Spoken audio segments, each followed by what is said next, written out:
প্রোডাক্টের পেছনে বারকোড থাকে, তার মধ্যে কিছু তথ্য লুকানো থাকে। বারকোড 1960 সালে বাণিজ্যিকভাবে ব্যবহৃত হয়।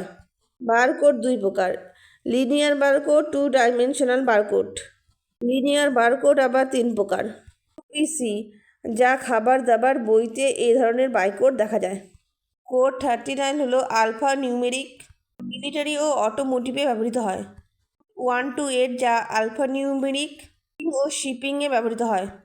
Dimensional barcode QR, data matrix ইত্যাদি হয়ে থাকে।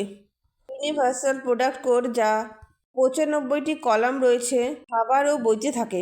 95কে আবার 3 ভাগে ভাগ করা হয়। 3 দেখানো হয়েছে, বাকি 12টা সংখ্যার মাধ্যমে প্রকাশ করা হয়।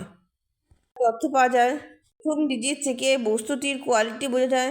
পরের 5টি ডিজিট ম্যানুফ্যাকচারের কোড আর 5টি প্রোডাক্ট কোড, চেক ডিজিট থাকে।